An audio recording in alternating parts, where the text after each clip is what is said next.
उखल बंधन लीला। जैसे वेदांत की प्रक्रिया पंचदशी है, वैसे प्रेम की भी प्रक्रिया है। प्रक्रिया माने शैली, ढंग, प्रकार। वो क्या है? वो दोष देखकर घटता नहीं और गुण देख करके बढ़ता नहीं। कभी कभी तो दोष देखकर बढ़ता है और गुण देखकर घटता है। ऐसा भी प्रेम होता है। क्यों? क्या होली में ठाकुर जी का प्रेम ऐसा ही है ना। बोले कि अब इसको हमारी क्या जरूरत, ये तो खुद बड़े गुणी हैं।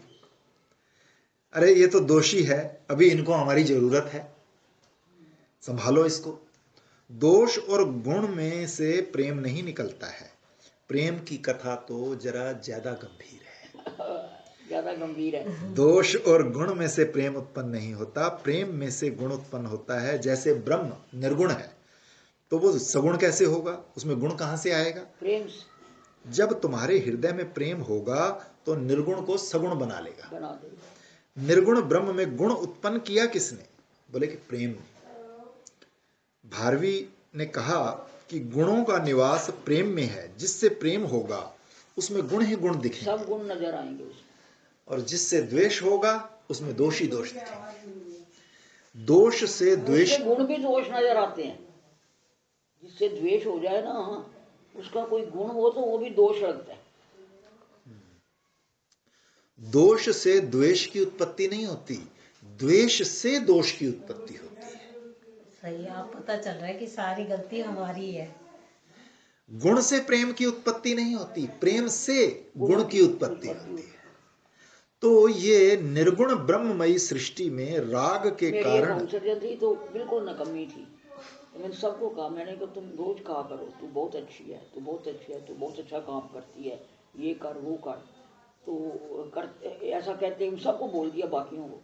तो ऐसा करते करते वो सचमुच अच्छी हो गई। तो उसके लगा कि मैं इनको धोखा दे रही हूँ, ये तो मेरे को इतना अच्छा मानते हैं।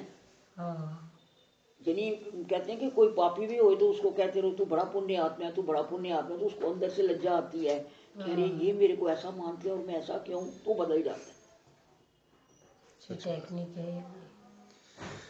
यदि तुम्हें गुण देखना हो तो हृदय को प्रेम से भर लो, गुण ही गुण दिखेगा, गुण ही गुण दिखेंगे।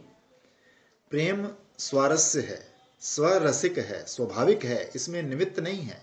ये पूर्णिमा का दान नहीं है। बोले कि आज शनिवार, बोले हाँ है तो सही। बोले कि आज छाता दान करो, बोले क्यों? बोले उसमें लोहा भी है, काला कपड़ा भी है। सो शनिचर भी प्रसन्न हो जाएगा और जिस ब्राह्मण को देंगे वो ब्राह्मण भी प्रसन्न हो जाएगा। तो ये दान करने वाले को नैमित्तिक दान करते हैं, ये प्रेम नहीं हुआ। प्रेम जो होता है वो गुण के निमित्त से नहीं होता। प्रेम तो अचानक प्रेम ज्ञान प्राप्त करने के लिए नहीं होता, प्रेम ईश्वरता प्राप्त करने के लिए नहीं होता। प्रेम सब कुछ लेने के लिए होता है और सब कुछ देने के लिए होता है। लेना देना दोनों एक कर देने के लिए होता है। प्रेम लेने वाले और देने वाले। जी आप तो हमारे अंतरिक घर के हो, आपसे लेना देना क्या, देओ चाहे लियो। हाँ, वो दीदी एक आपने वो उदाहरण दिया था ना, वो दूध वाली का। हाँ मछली वाला मछली का ना, नहीं, दूध वाली का था, जो भाई दूध बेचने वाली थी, तो उसने वो एक को दूध दिया तो नाप के दे दिया, और दूसरा था उसको ऐसे ही पलट दिया। हाँ। तो उसने कहा, कहते ये क्या चक्कर है, मुझे तो तूने नाप के दिया। उसका बोले वो मेरा प्रेमी है। याद है मुझे। इसके साथ तुम्हारा कोई नाप तोल नहीं। हाँ। भाई ठाकुर जी, ये एग्जाम्पल ठाकुर जी से लो ना। हाँ। कि ढेर गोबर का पड़ा था, एक गोपी ने कहा लाला एक काम कर, तू जितनी टोकरियां मेरी गोबर के उठाएगा ना उतने लोटे माखन के दूंगी। तो उसने एक उठाया, दूसरा उठाया, तो बोले गिनती कौन करेगा? कहते मैं तेरी गाल पर ना गोबर की टिप्पियां लगाता था। जो 4-5 हो गई तो ठाकुर जी से चढ़ा के ना कहते गोपी ना तो तू स्कूल गई ना मैं गया, तो ये बिंदियां गिनेगा कौन? कहते तो फिर तो लाला क्या किया जाए? कहते हम तो एक ही हिसाब जानते हैं, एक अर्थमेटिक हम पढ़े हुए हैं, वो क्या, पूरा देओ और पूरा ले। ऐसा अगर सौदा कर ले, मैं सारा गोबर तेरा उठवा देता हूँ, तो आज की चाटी का सारा माखन मेरा हो गया। सारा दे दे और सारा ले ले। ऐसे तरीका ही बहुत बढ़िया है ना। ठाकुर जी कहते हैं भाई हम तो एक ही हिसाब जानते हैं, पूरा देओ और पूरा ले। प्रेम लेने वाले और देने वाले दोनों को एक कर देता है। प्रेम सहज स्थिति है, किसी बनावटी स्थिति का नाम प्रेम नहीं है। भगवान की मुस्कान गजब ढाती है।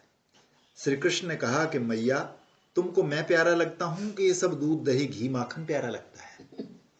मैया ने कहा, बेटा कहां तुम और कहां ये सब तो तुम्हारे लिए ही तो है। भला तुम्हारी बराबरी करने वाली दुनिया में कोई चीज है? तो मैया, हमको तो ये सब अच्छा नहीं लगता, हमको तो तेरा दूध ही अच्छा लगता है। अब दूसरा दूध उफान आएगा क्रोध में। मैया का अनंत प्रेम दूध बन बन कर बह रहा है और श्री कृष्ण का अनंत प्रेम प्यासा बनकर उसको पीता जा रहा है। प्रेम ने दो रूप धारण किए, एक प्यास का और एक रस का। ये रस भी प्रेम है और प्यास भी प्रेम है। ब्रह्म रस है, प्यास नहीं है, और प्रेम रस भी है और प्यास भी है। अविद्या की निवृत्ति होने के अनंतर रस ही रस है, प्यास नहीं है। कुछ नहीं चाहिए, मोक्ष भी नहीं चाहिए। और यहां आली रस की रीत निराली, प्याली भरे न खाली होए। प्रेम की रीत निराली है, तृप्ति भी बनी रहती है और प्यास भी लगती जाती है। जन्म अवधि हम रूप निहारिन, नैन न तिरपत भैल। आंखें तृप्त नहीं हुई और जन्म भर रूप देखते रहे। अरे भाई, तृप्ति नहीं होती है तो छोड़ दो, छोड़ नहीं सकते। ऐसा रस तो कहीं है नहीं। अच्छा, रस मिल गया तो प्यास को छोड़ो, वो भी नहीं छूटती। और ये प्रीत की रीत है। प्रीत में तृप्ति के साथ प्यास है और प्यास के साथ तृप्ति है। प्रीत में भोग के साथ योग है और योग के साथ भोग है। यहां शांति में श्रृंगार है, श्रृंगार में शांति है। ये प्रीति दिव्य है। अब देखो, ईश्वर के लिए अतृप्तम शब्द आया। न वेद में, न पुराण में, न उपनिषद में ऐसा वर्णन। ईश्वर कैसा है? बोले कि अतृप्तम। यशोदा मैया का दूध पीते पीते तृप्त ही नहीं हो रहा। अब श्री ठाकुर जी खूब मैया का दूध पीने दो। आगे क्या हुआ वो अब इसके बाद सुनाएंगे।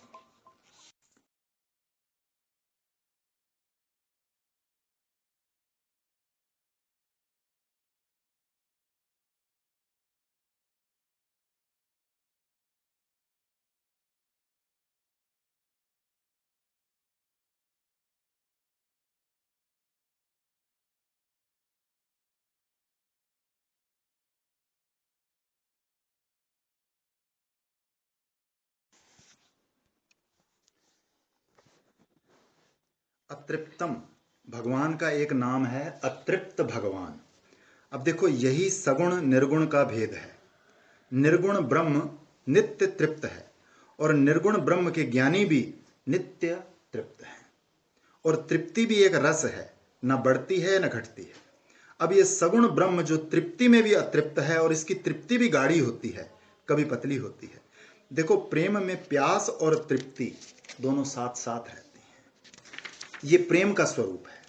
प्यास ही प्यास हो, कभी पीने को ना मिले तो प्रेम बेचारा सूख जाएगा, और पीते ही पीते रहें, प्यास बुझ जाए तो भी प्रेम बेचारा सड़ जाएगा, गीला हो जाएगा।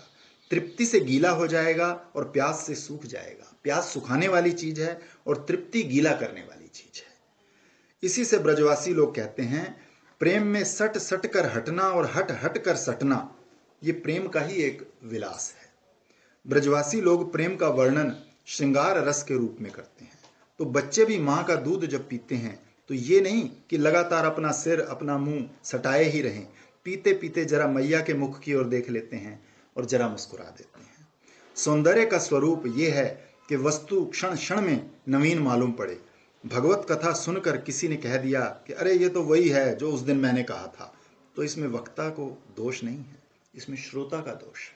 वक्ता दोहराता है। जो राम कथा सुने अगाई, सो कछु चाहत नहीं। उसको स्वाद, उसको सो कछु स्वाद आया नहीं, उसको स्वाद नहीं आया कथा में, इसलिए कथा सुनी हुई है। वक्ता दोहराता है तो वो दोहराने का स्वाद लेता है। रामचरित जे सुनत अगाही, रस विशेष जाना तिन नाही।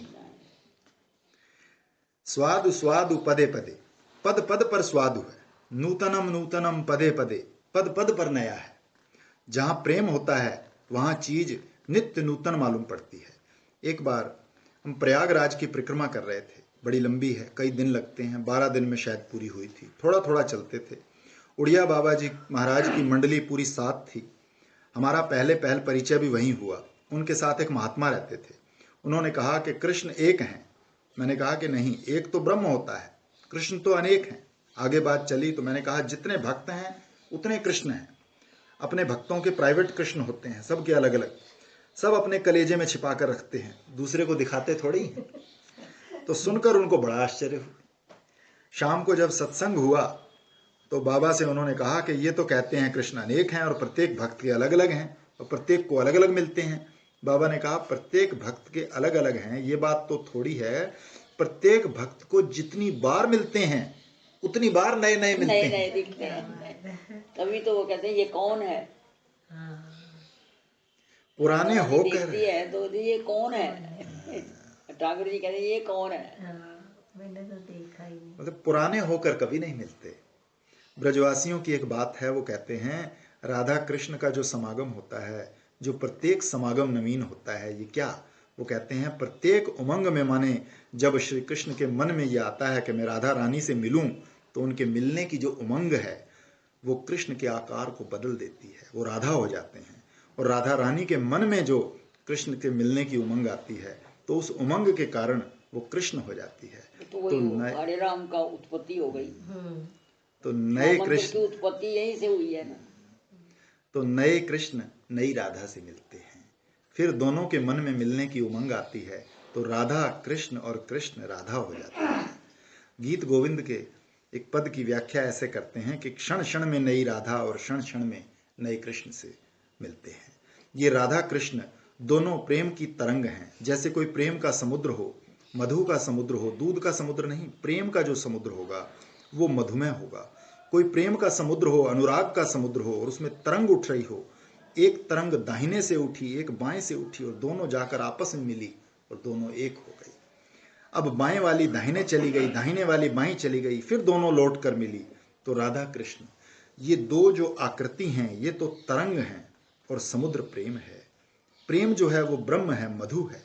कुल मिलाकर बात क्या हुई कि इसमें मिल मिल कर बिछुड़ना और बिछुड़ बिछुड़ कर मिलना, हट हट कर सटना और सट सट कर हटना, मर मर कर जीना और जी जी कर मरना, दिन भर में 50 बार रोना, 50 बार हंसना, 50 बार रूठना और फिर मान जाना, ये सब प्रेम के चौंचले हैं, ये सब प्रेम के नखरे हैं। इसलिए प्यास के साथ तृप्ति का निवास है और तृप्ति के साथ प्यास का निवास है, ये प्रेम में है। श्री कृष्ण दूध पीते जा रहे हैं और प्यासे बने हुए हैं अतृप्तम। अब देखो, प्रेम की बात छोड़कर थोड़ी ऐश्वर्य की बात करते हैं। कहते हैं भगवान श्री कृष्ण के जितने सखा हैं, ग्वाल बाल हैं, जीव हैं, बालक हैं, उन सबको भगवान अपने हृदय में स्थान देते हैं। श्री सुबोधनी जी में ये लिखा है कि श्री कृष्ण के हृदय में सब बालक निवास करते हैं। जब भगवान दूध पीते हैं तो अकेले नहीं पीते, वो तो सबके लिए पीते हैं। उनके हृदय में बैठकर सब दूध पी रहे हैं, तब तृप्ति कैसे हो। तो माता का वात्सल्य स्नेह अनंत और कृष्ण की प्यास अनंत। अब दोनों में लगी होड़। देखें, पहले कृष्ण की प्यास हारे कि मैया का दूध हारे। या तो दूध ना रहे तब पीना बंद हो, या प्यास ना रहे तब पीना बंद हो। पीना तो बंद हो ही नहीं सकता। इतने में एक तीसरी चीज आई जो इस लीला को आगे बढ़ाती है। वो क्या है? बोले गाय का दूध। अब मैया दूध पिला रही और श्याम सुंदर दूध पी रहे, तो ये दूध पीना तो कभी बंद होगा नहीं और पिलाना भी बंद नहीं होगा। तो ये तो अनादि लीला और नित्य लीला है। वेदांत मत से भी अनादि और नित्य ही है। वेदांत की प्रक्रिया के शब्द जो जानते हैं उनको मालूम है ये अनादि और नित्य लीला है। ये बाधित होने पर भी भासती है। यदि किसी को ब्रह्म ज्ञान हो जाए और ब्रह्म ज्ञान होने पर द्वैत प्रपंच बाधित हो जाए, तो बाधित होने पर भी इसका भान होता रहेगा और इससे अद्वैत सिद्धांत की कोई हानि नहीं होगी, क्योंकि भान से अद्वैत की हानि नहीं होती। भान तो ज्ञान मात्र है, भान तो ब्रह्म है, इसकी अद्भुत लीला है। नेति नेति करने वाले इसको नहीं जानते। जिसको ब्रह्म ज्ञान हो गया, अविद्या की निवृत्ति हो गई, उसकी दृष्टि में ये चीज है। अच्छा आओ, अब बीच में दूध आया, तो ये दूध गाय का दूध है। 1000 गाय का दूध 100 को, 100 का दूध 10 को और 10 गाय का दूध 1 को पिलाया गया। तो उस एक पद्म गंधा गाय जिसके दूध में से पद्म की गंध निकले, उसका दूध मैया अपने हाथ से श्याम सुंदर को पिलाने के लिए गर्म करती है। और भगवान की लीला में सब चेतन ही चेतन, जड़ कोई नहीं, क्योंकि ये भक्त के भाव में लीला है, इसलिए वहां दूध भी चेतन है। अब दूध सोचने लगा, अब मेरी क्या गति होगी। इनकी प्यास अनंत और मैया का दूध अनंत, और ये पिएंगे और वो पिलाएंगी, और मैं बस आग पर जलूंगा। जिन प्रभु का नाम लेकर लोग भवताप से मुक्त हो जाते हैं, शांति प्राप्त करते हैं, जिन प्रभु का स्मरण करने से दुख नहीं होता। आप देख लेना, आपको यदि कभी दुख होता हो तो आप कोशिश करना कि हम मुरली मनोहर पीतांबरधारी मोर मुकुट वाले प्रेम भरी चितवन और मंद मंद मुस्कान वाले श्याम सुंदर का ध्यान करें। यह आप परीक्षा करके देखना, जब आप कृष्ण का ध्यान करेंगे तो आपको दुख नहीं होगा, और जब दुख होगा तब कृष्ण का ध्यान छूट जाएगा।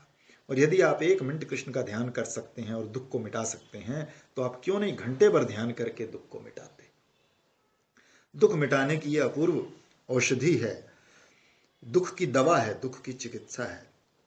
बोल कि ऐसे छोड़ने से थोड़ी छूटेगा, पहले किसी को पकड़ो तब वो छूटेगा। तो मुस्कुराते हुए श्री कृष्ण को पकड़ो। प्रेम भरी चितवन, अनुग्रह भरी भोहें, मंद मंद मुस्कान है। लोग बिछड़े हुए की याद में तड़पते हैं, नारायण मरे हुए मुर्दे की याद करके रोते हैं, चोरी गए खो गए धन के लिए रोते हैं। ये नहीं देखते कि हमारे हृदय में ये सांवरा चटपटा मसालेदार, बिल्कुल ऐसे जैसे जीभ पर स्वाद आता है, ऐसे मन पर स्वाद आता है। इस सांवरे सलोने ब्रजराज कुमार का जरा इसका स्वाद लो, जरा इसके अंग की गंध सूंघो, जरा इसके साथ सट जाओ, भर आंख इसको देख लो, जरा इसकी वंशी की ध्वनि सुन लो। कहाँ दुख है, यही दुख की दवा है, कृष्ण का नाम। तो दूध कैसे दिए चटपटा मसालेदार। तो दूध बेचारा उचक कृष्ण उचक का कर नाम। दूध बेचारा उचक उचक कर देखने लगा। आग पर गर्म हो रहा था तो ऊपर आया कि देखें अभी मैया का दूध पिलाना बंद हुआ कि नहीं। बेचारा डर गया कि अब इनका पीना पिलाना तो बंद होगा नहीं, और मैं यहीं बर्तन में ही जल जाऊंगा। मैं कूद के मर जाऊंगा। देखो, दूध भी कृष्ण से प्रेम करता है, वो जानता है इसके बिना हमारा जीवन व्यर्थ है। तो उसने कहा जब जलना ही है तो आओ फिर आग में ही कूद पड़े। जब वो आग में कूदने के लिए छलका, तो अब देखो कृष्ण के सामने दुविधा। जब कृष्ण ज्ञान स्वरूप होते हैं तब कोई दुविधा नहीं होती, ब्रह्म को कोई दुविधा नहीं होती। प्रेम में भी दुविधा भी आती है, ज्ञान में द्वैत नहीं है, दुविधा नहीं है। और प्रेम में तो शंका होती ही होती है, कहाँ गए, क्या किया, क्या हुआ। अब कृष्ण के मन में दुविधा कि ये दूध मेरे लिए आग में गिर रहा है, वो भी हमारा प्रेमी, और ये मैया हमको दूध पिला रही है, ये भी प्रेमी। अब यहाँ यदि मैया का दूध छोड़कर आग पर जलते हुए दूध की रक्षा करने लगेंगे तो प्रेम की प्रधानता नहीं रहेगी, दया की प्रधानता हो जाएगी। तो दुखी को बचाने के लिए मैया का दूध छोड़कर जलते हुए दूध को बचाना, ये दया है। ईश्वरत्व तो हो जाएगा, ईश्वरपना तो इसी में है कि जलते हुए दूध को बचाना, और मैया का स्नेह पात्र होकर बालकपना, ये प्रेम है।